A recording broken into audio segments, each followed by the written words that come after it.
everyone, I'm Kevin Fluck. I'm a Journeyperson welder and foreman at my shop. And today I'm here with Matt. We're going to cover certification. Hi, I'm Matt Keep. I'm a CSR with the CWB Group, and we're going to walk through the audit process today.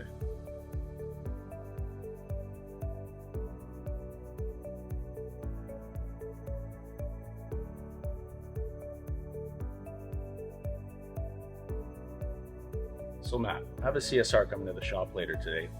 What do I need to have prepared for them when we're talking about scope, administration, reporting, and welding personnel?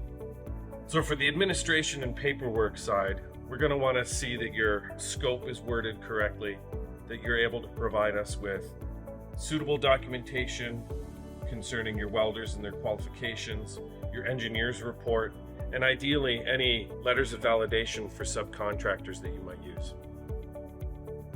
What about technical review and drawings? It's very important that we're able to see that you have drawings that contain appropriate weld symbols and that are signed off by your engineer with appropriate details as per the code. So you mentioned weld sizes. That must have something to do with identification and traceability. We want to be able to see that you can demonstrate that you're using appropriate materials as set out in W59 for welding. What happens if we fabricate something not to the client's spec? So then the expectation, Kevin, is that you're able to document not just the complaint from your customer, but also the corrective actions, and then we want to be able to see that documentation. Matt, you mentioned record keeping. How long should I hang on to those? So you should hang on to things like your mill certs for at least 5 years. Now that we have the administration portion of the audit finished, let's talk about your welding procedures and how they play a role in your company. Okay, Matt, so what's important for my company to provide? So it's important that your procedures are approved by the Bureau, that your welders are aware of how to use them, and that they're available for the welders to review whenever they need to. So when the CSR is on the shop floor, what will they be looking for? We'll be looking at a fabrication that has a suitable drawing, that your welder has the qualifications required to work on that drawing, and that you store your filler metals appropriately. You mentioned consumables. Is there anything else I need to know?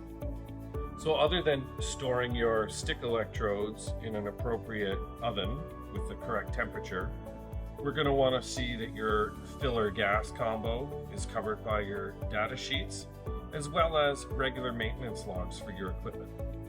Great, thanks for stopping by. So let's say I forget what we talked about here today. Where can I find this information?